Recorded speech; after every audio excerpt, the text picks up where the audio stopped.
Hey guys, நேற்று நம்ம video பார்த்து எல்லாருக்குமே தெரியும். நம்ம டே 1 ஃப்ரைடேன்னு போட்டு கொஞ்சம் கொஞ்சமாக டாஸ்க் மாதிரி டெய்லி டாஸ்க் மாதிரி கொண்டு போகலான் இருக்கோம். அதில் தான் நேற்று வந்து நாமக்கல் கவிஞர் கீவா ஜெகநாதன் உருத்திரங்கண்ணா தமிழ்லையும், மேக்ஸில் வந்து நம்பர் சீரீஸு அண்ட் ஜிஎஸில் வந்து லாஸ்ட் யூனிட்டில் வந்து லாஸ்ட் டாப்பிக்கான சோஷியல் டிரான்ஸ்ஃபர்மேஷன் ஆஃப் தமிழ்நாடு இதான் சூஸ் பண்ணியிருந்தேன். இன்றைக்கி வந்து ஸ்டார்டிங் எடுத்தோடனே நாமக்கல் கவிஞர் ஸ்டார்ட் பண்ணேன். என்கிட்ட கணியன் புக்ஸ் இருந்ததுனால அதில் இருக்கிறத ஃபுல்லாகவே படிச்சுட்டு அதில் இல்லாமல் கொஞ்சம் எக்ஸ்ட்ரா பாயிண்ட்ஸ் எல்லாமே நான் வந்து டெலகிராமில், கூகுளில், யூடியூப் வீடியோஸில் எல்லாமே வந்து எக்ஸ்ட்ரா பாயிண்ட்ஸ் எது கிடச்சாலும் நான் அப்படியே பென்சிலில் எழுதி வச்சுக்கிட்டேன். எப்பவுமே நோட்ஸ் வந்து ஒருத்தவங்க எடுக்கிறது இன்னொருத்தவங்க புரியாது தான்.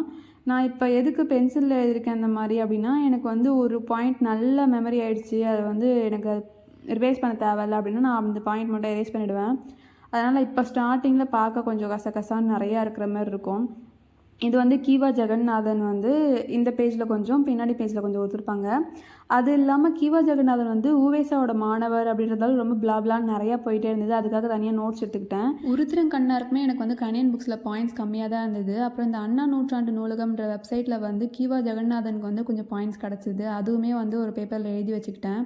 இந்த மாதிரி நான் வந்து டெலகிராமு, கூகுளு, யூடியூப் இந்த மாதிரி எதில் வந்து நோட்ஸ் பார்த்தாலுமே வந்து தேவைப்படுற பாயிண்ட்லாம் அப்படியே எழுதி வச்சுப்பேன். இதுக்குன்னு ஒரு நோட் எடுக்காமல் அப்படியே இந்த பேப்பரையே வந்து அந்த டாபிக் பக்கத்தில் நான் பேஸ்ட் பண்ணிவிடுவேன். நெக்ஸ்ட் டைம் வந்து ரிவைஸ்க்கு வந்து ரொம்ப ஈஸியாக இருக்கும். எனக்கு மோஸ்ட்லி ஒரே சோர்ஸாக இல்லாமல் இந்த மாதிரி தேடி தேடி நோட்ஸ் எடுக்கும் போதே பாதி நல்லா மெமரைஸ் ஆகிடும். இது வந்து எங்கள் தமிழ், இது நாமக்கல் கவிஞரோட பாட்டு.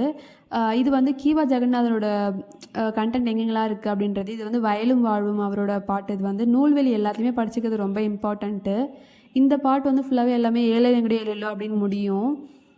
நெக்ஸ்ட்டு வந்து அடடே காலையிலே மாலை வந்து விட்டதே அப்படின்னு சொல்லிட்டு சிலேடியாக ஒரு இடத்துல பேசியிருப்பார். அதுவுமே வந்து இம்பார்ட்டன்ட் சொல்கிறாங்க. நீங்களும் கவி பாடலாம் அப்படின்றது யாரோட நூல்னா கீவா ஜெகநாதனோடது. 7 பெரு வள்ளல்கள் இதுவுமே வந்து கீவா ஜெகநாதனோட நூல் தான்.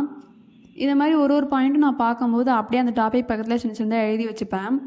இதுதான் ஃபைனலாக அவங்க பார்க்க கஜகஜான்ட்டு இருக்கும். ஆனால் நல்லா தெரிஞ்சிச்சுன்னா அந்த பாயிண்ட் நான் எரேஸ் பண்ணிவிடுவேன். இது அதே அந்த காலையிலே மாலை அந்த பாயிண்ட் ரிப்பீட் ஆயிருந்தது புக்கில். நெக்ஸ்ட்டு வந்து அவுட் சோர்ஸில் வந்து தொல்காப்பியம் கூறும் பண்ணத்தி என்பது நாட்டுப்புற பாடல்களின் குறிப்புன்னு சொல்லிருக்கிறது யாருன்னா ஜெகநாதன் அப்படின்றது ஒன்று. அந்த பாயிண்ட்டுமே நான் எழுதி வச்சுக்கிட்டேன். இது மாதிரி நான் அந்தந்த பாயிண்ட் அப்பப்போ எழுதும்போதே எனக்கு பாதி மெமரைஸ் ஆகிடும். இன்னொன்று வந்து அந்த நாட்டுப்புற இலக்கிய மும்மணிகள் யார், அதுலேயுமே ஜெகநாதன் இருப்பார். இவரோட படைப்புகள் வந்து இந்த நாடோடி இலக்கியம், கஞ்சியிலும் இன்பம், குழந்தை உலகம், மச்சி வீடு, மலையருவி இன்னும் நிறையா இருக்குது. அதெல்லாமே நோட்ஸ் விட்டு வச்சுருக்கேன்.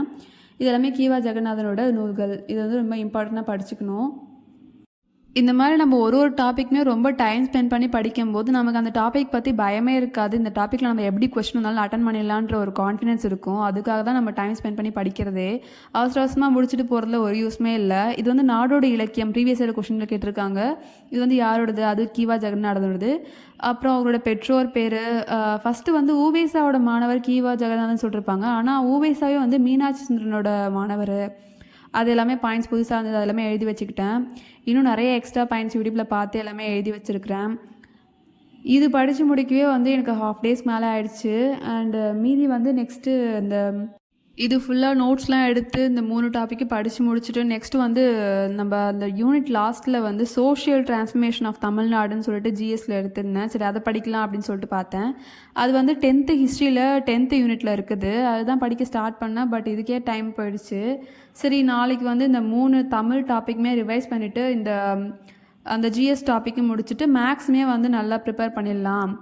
அந்த நம்பர் சீரீஸ் வந்து நிறையா சம்ஸ் போட்டு பார்க்கணும் நம்பர் சீரீஸ்க்கு. ஏன்னா அதுதான் ரொம்ப டைம் எடுக்கும். அது எல்லாமே நாளைக்கு வந்து முடிச்சிடலாம் அப்படின்னு சொல்லிட்டு அதுக்காக எழுதிட்டேன். இது 3மே செக் பாக்ஸ் போட்டுட்டேன் நான். எனக்கு இதுவே ஹாப்பியாக இருந்தது. ஓகே, நம்ம பாதியாவது முடித்தோமே அப்படின்னு சொல்லிட்டு. ஸோ இவ்வளோ தூரம் வீடியோ பார்த்ததுக்கு ரொம்ப தேங்க்யூ. நெக்ஸ்ட் வீடியோவில் பார்க்கலாம்.